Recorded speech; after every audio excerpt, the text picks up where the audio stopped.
Alright, this morning we're working on this Case 550, and I did this one a year ago.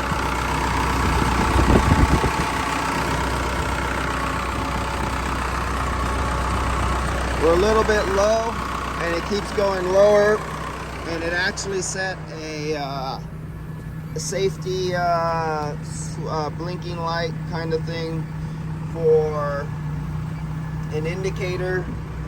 And all they have is an indicator light on here saying whether the pressure is too high or the pressure is too low. The same indicator comes on. So that's what's coming on here. So since I filled it up a year ago, and I know they didn't have no one else look at it, pretty sure at this place, I'm pretty sure. I've been working here for 30 years. They've been calling me out here, and they don't have anyone else service any of their other vehicles.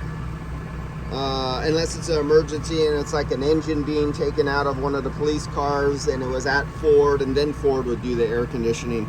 But other than that, everything gets serviced in-house here, and they call me in. And since nobody has touched this, I'm very sure of. I already have UV dye in it, didn't find anything. And I see the pressure is going low, so I'm pretty sure it leaked out. It has a mile of hoses on it. Everything is rubber hoses. And every year that rubber hoses get older, their leak rate goes up. Everything is rubber. So this is the old style condenser. This is a serpentine condenser, and it only has 12 fins, if not even 10 fins. This is a very cheap, poor style condenser. You would never want this on your vehicle, but that's what they have now. The only thing I do find, oil right there with dust built up. I'm gonna say that's the only thing I find. How you like your receiver dryer? Instead of being up and down, it's sideways.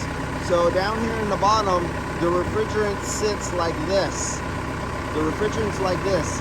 This should be straight up, because down here, this is where it picks up the liquid refrigerant in the bottom.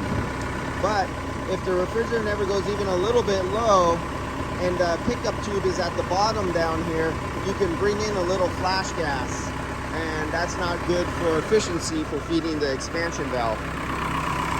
But it's rubber hoses that go all the way back up inside here, and then the rubber hoses go all the way to the top of the cab, and there's the fresh air inlet over there and the evaporators in the top, and it's rubber hoses in two directions all the way. So altogether, there's probably about 35 or 40 feet of rubber hose in this vehicle. And that in itself is a natural refrigerant loss. So let's see where we go. And I'm taking the temperature here, 63 degrees, and outside temperature is about 63 degrees. It's absolutely doing nothing.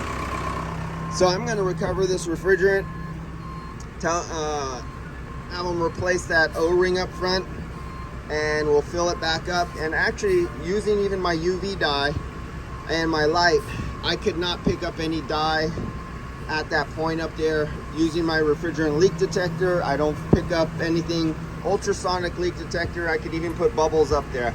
It's probably one of those leaks that is not happening all the time, like I've recorded in other videos. And that's about it. So this is going to be just a straight up 1 O-ring replacement, and recovery and recharge.